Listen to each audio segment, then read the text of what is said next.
नमस्कार।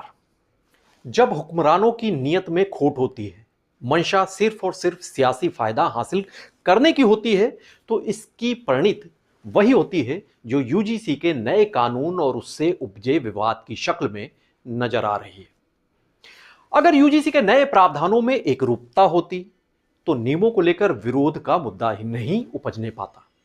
पीड़ित को पीड़ित और आरोपी को आरोपी के तौर पर देखा जाता, समझा जाता, माना जाता, तो विवाद ही नहीं पैदा होता।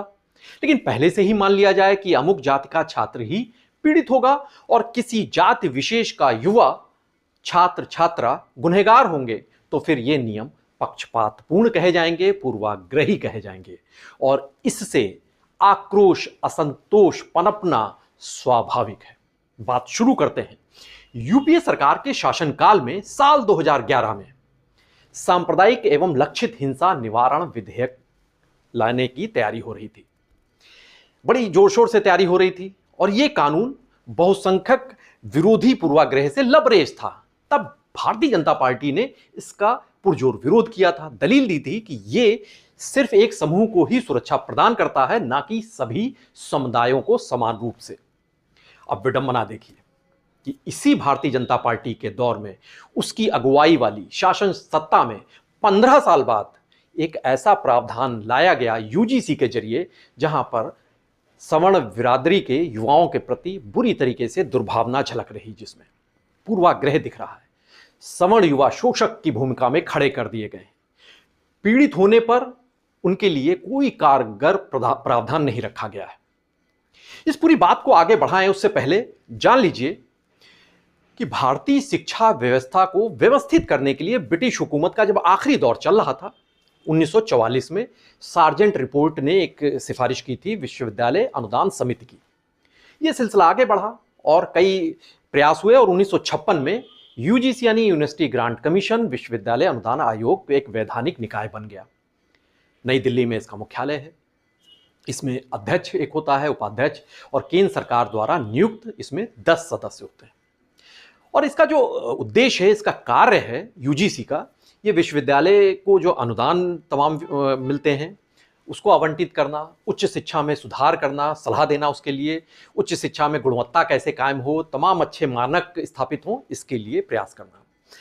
यूजीसी अभी तक 2012 के जो नियमावली थी उसके प्रावधान उसी के हिसाब से सब कुछ चल रहा था। लेकिन यूजीसी की दलील थी कि ये जो नियम है ये तो पुराने हो गए, आउटडेटेड हो गए हैं, इन्हें बदलने की दरकार है। इसी और ऐसा किया जाए कि जो बदलाव हो उसमें भेदभाव और शोषण से छात्रों को बचाया जा सके, उनके सम्मान सुरक्षित किए जा सके। तो नए प्रावधान तय करने की कवायद शुरू हुई।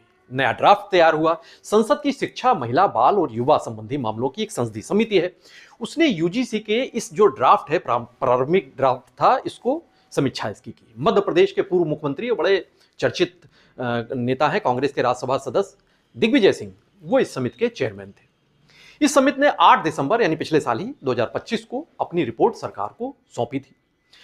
समिति की जो सिफारिशें थी उसके आधार पर भेदभाव वाले नियमों में ओबीसी की जाति को भी उसके आधार पर भी डिस्क्रिमिनेशन को शामिल कर लिया गया। इससे पहले ओबीसी जातियों को यूजीसी के जो ड्राफ्ट जो बन रहा था, पहले जो समिति के पास गया था, उसमें नहीं रखा गया था।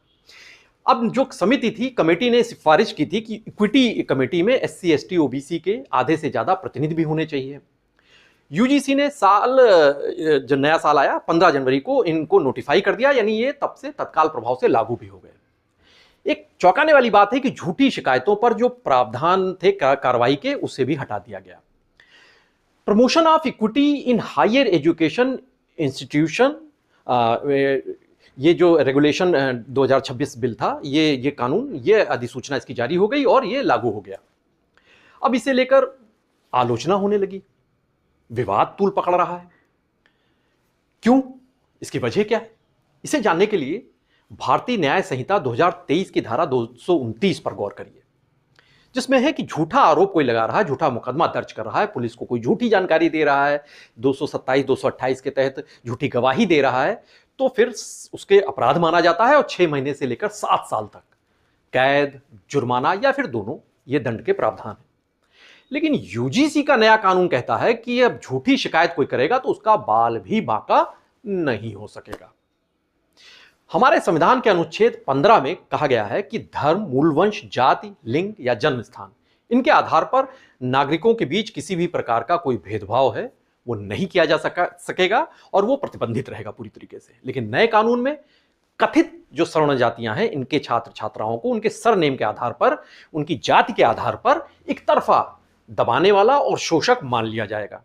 संविधान का अनुच्छेद 14, उस पर गौर करिए कि भारतीय राज क्षेत्र के भीतर किसी भी जो भी व्यक्ति है कानून के समक्ष उसे समानता का अधिकार है। कानूनों के समान संरक्षण की बात भी इसमें कही गई है।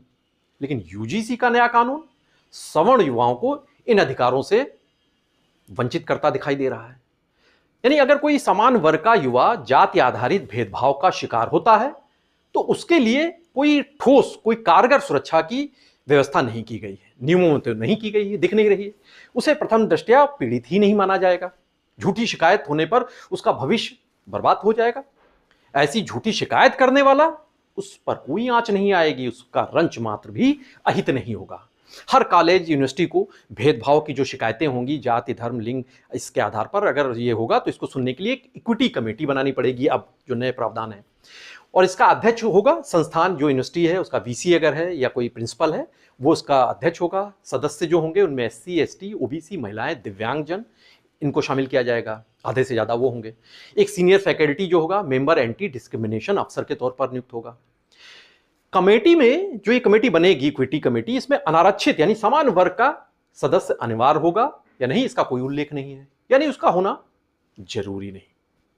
चूंकि इक्विटी कमेटी में जो आरक्षित वर्ग हैं उनका जो रिप्रेजेंटेशन है, प्रतिनिधित्व है, वो तो अनिवार्य किया गया है।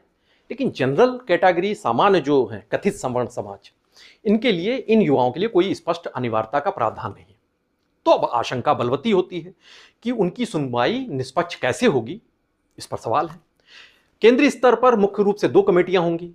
पहले ये इक्विटी कमेटी देखेगी केंद्रीय स्तर पर यूजीसी जो संचालन कर रही है, जिसने नियम बनाए हैं, एक तो वो होगी, यानी यूजीसी यूनिवर्सिटी ग्रांट कमीशन के लोग होंगे, और एक राष्ट्रीय निगरानी समिति होगी, वो नए नियम के तहत अब वो बनाई जाएगी। अभी चूंकि ये नया नया प्रावधान है तो अभी इसके कौन मेंबर होंगे उसकी अभी शक्ल सूरत तय नहीं है, नामों का ऐलान होना बाकी है।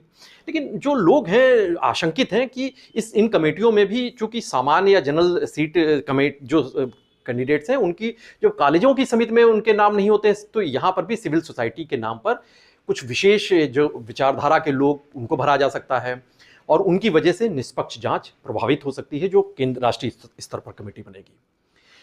और जो ये इक्विटी कमेटी होगी इसमें शिकायतें ऑनलाइन, लिखित, ईमेल या 24/7 इक्विटी हेल्पलाइन भी एक बनेगी, उसके जरिए दर्ज हो जाएगी।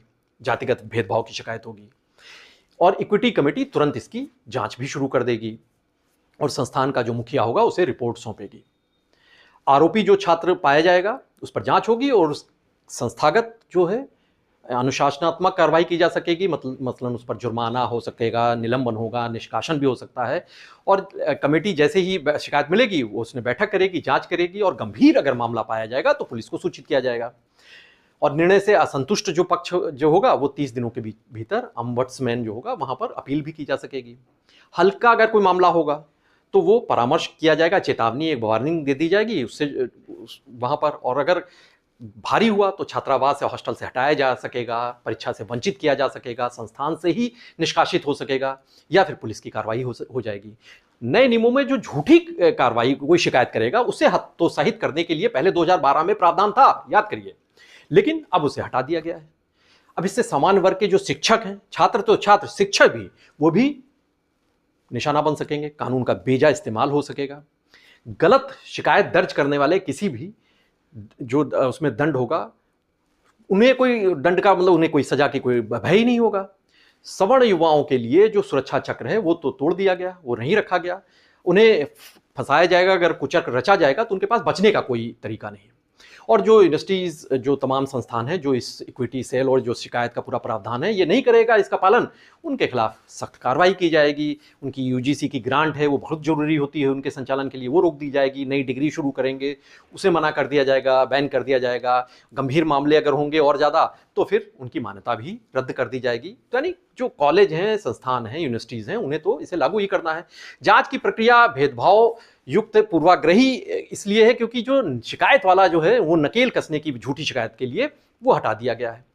कमेटियां एक तरफा काम कर सकेंगी, एक तरफा सुनवाई हो सकती है, कार्रवाई भी फिर एक तरफा ही हो जाएगी, और जो सवर्ण है कथित तौर से, उन युवाओं का भविष्य बर्बाद होने के कगार पर आ सकता है।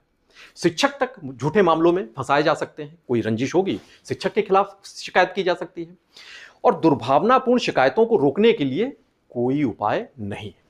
शिक्षा व्यवस्था में असमानता और अविश्वास का माहौल इसकी वजह से पैदा होगा।